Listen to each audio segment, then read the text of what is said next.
And welcome back to the Strength Dojo podcast. For today's guest, we have Brent Jockers. Hello, I'm Brent Jockers. I've studied martial arts since I was doing wrestling at 15, and I've been studying for about 30 years. I've studied all kinds of martial arts, including fencing, Brazilian Jiu-Jitsu, Muay Thai, boxing, Kung Fu.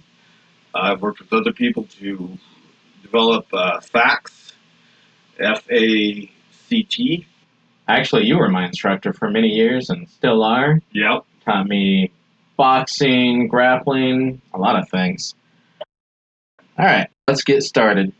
The first question, in a time when conflict is at the lowest point it's been in recorded history, why should people train in martial arts? That's a good question.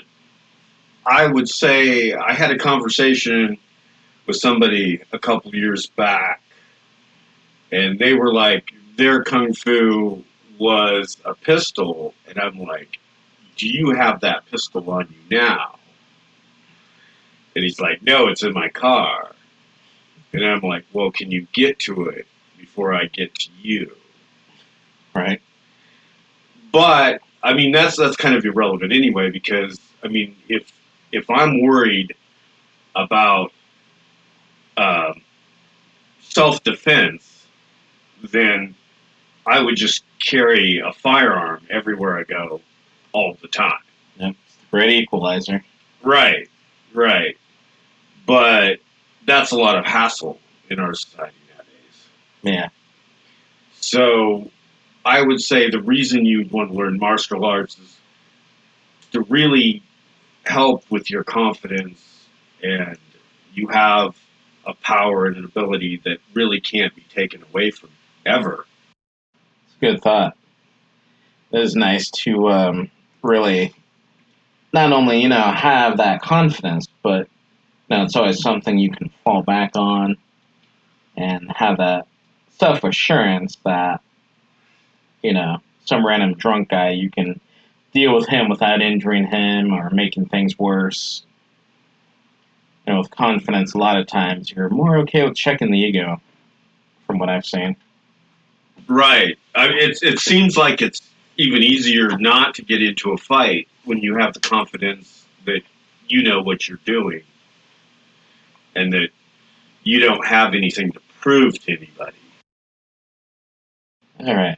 Anything else you want to talk about with that question, or should we move on to number 2? I think the only thing is how well also it helps with stress, and the training gives you something to strive for. Yeah. Archery, martial art, and it's very zen for a lot of people because you got to relax your body, you want to breathe a lot, and then just kind of let the arrow do its own thing.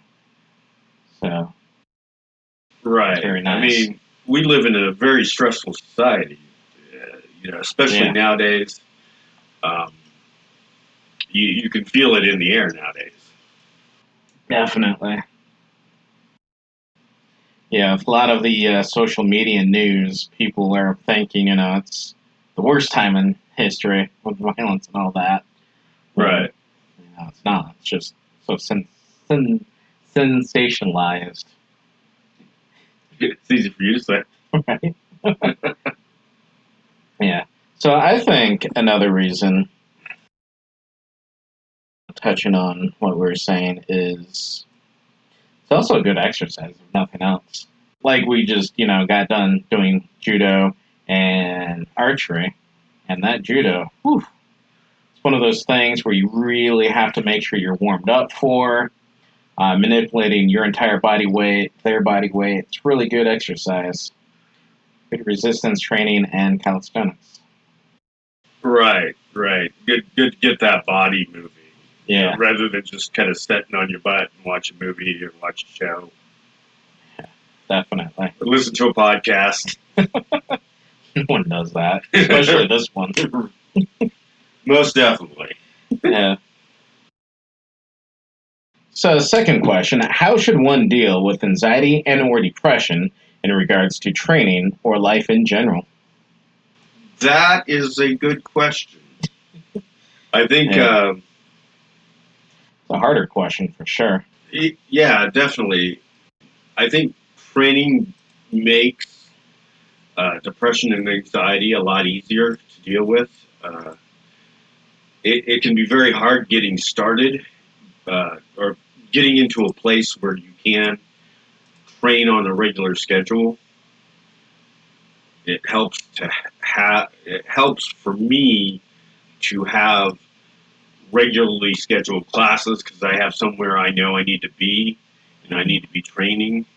Um, and that the calisthenics part we were talking about earlier, the camaraderie, the focusing on techniques helps relieve stress and anxiety, helps release those dopamines and those all those endorphins, those chemicals that swim through your body Yeah, that help relieve that, help make you happy.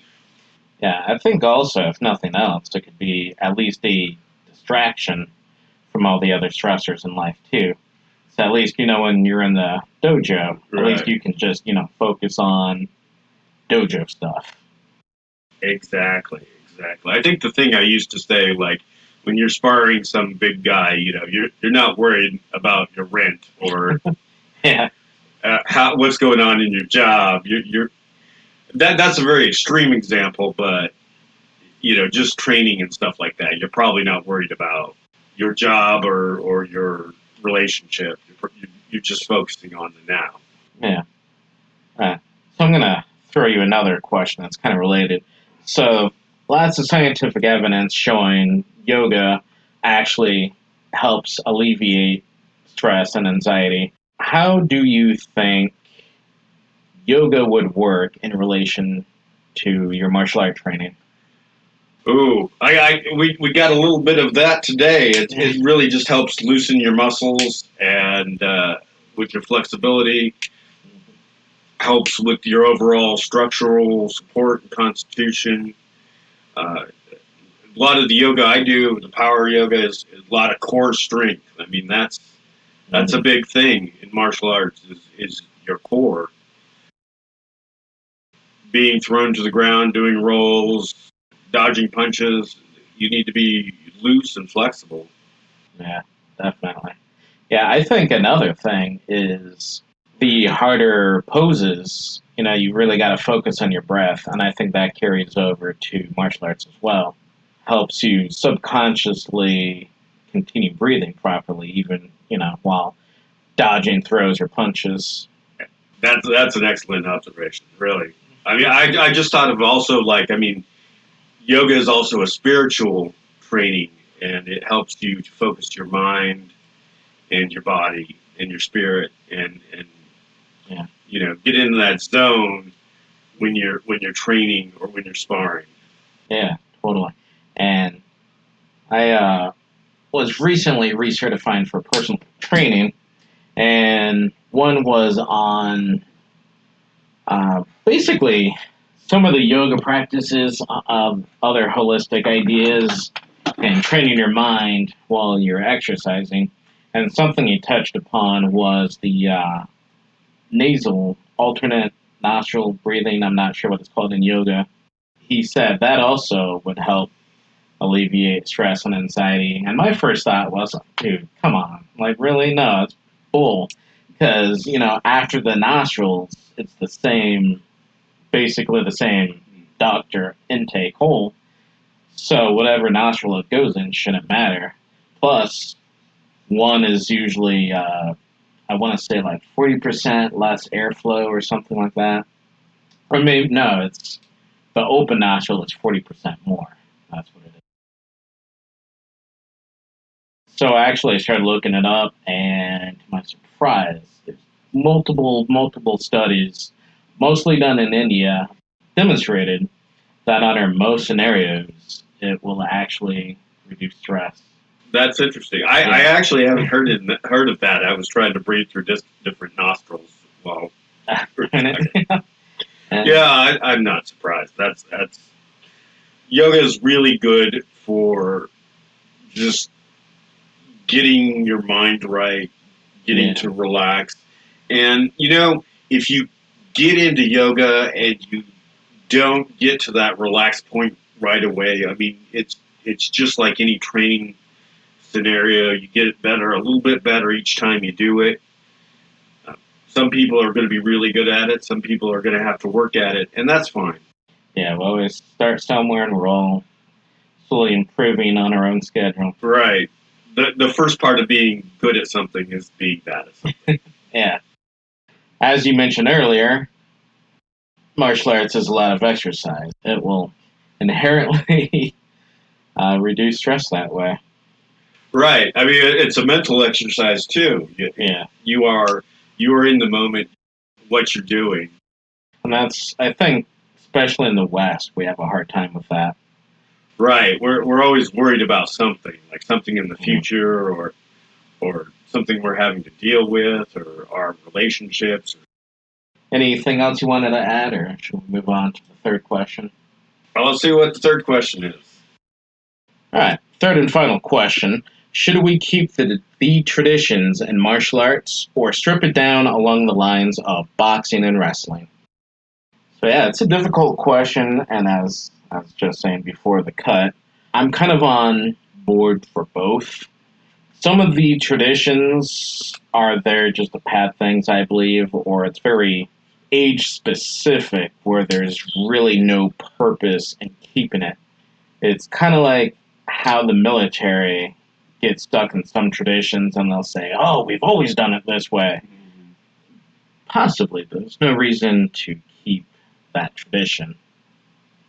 I think it's important to have keep some of the traditions. I like the respect and bowing. I believe myself I'm a little more maybe traditional than some of the other students of people I've trained with. I think also that like you shouldn't let tradition get in the way of technique or skill. You should always work on finding the best technique and incorporating into whatever martial arts system you're using, or whatever you're doing. If it's wrestling, boxing, or whatever, you want to use the best techniques and the most cutting edge, I guess, Yeah, things you definitely. can find. Uh, I think any martial art should be a living art, as I was told when I was a student. So a living art is something that incorporates techniques and uh, things from other arts and styles into its art and style. So basically, one that's still evolving and isn't just written down, sometimes literally in stone, and doesn't change. Right, Yeah. right. I think a lot of what Asian martial arts in the past have been really kind of stuck in the past, like looking for the ancient secret techniques and things like that. And I think we need to be in a place where we're looking for new things. We're looking to make ourselves better fighters and better martial artists and better able to handle ourselves in real life and represent our art in real life and in real situations. Definitely. And I think that's one of the pros, but also the cons of, say, MMA gyms. Because from what I've seen, a lot of them really do strip it down to it's just a sport. And the result is there are a lot of disrespectful MMA fighters compared to more traditional ones. At least my experience, what I've seen.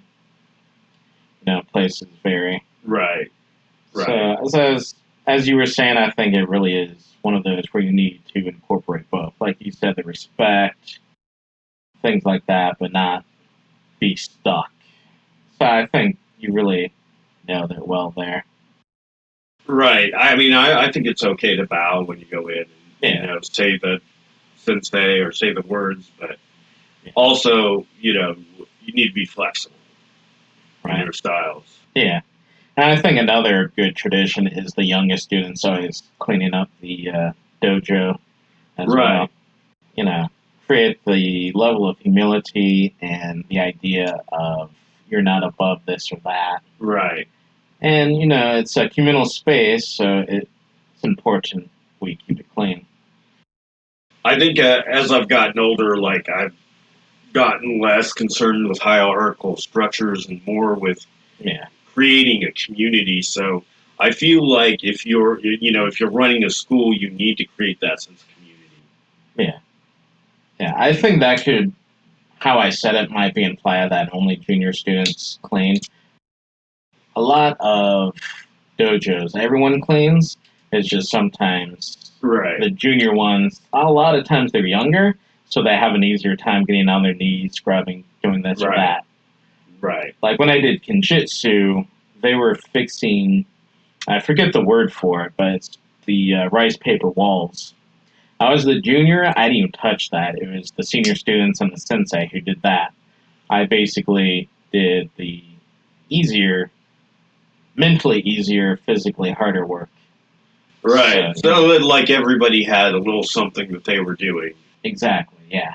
So, and, along with that is I got to see how they did it. So then, maybe later on, I would then be in the position to assist more. Right. Yeah, I think we nailed that one pretty well, too. All right, that wraps up our conversation. Thank you, Mr. Brent, for joining us again today. And that's the end of the Strength Dojo podcast.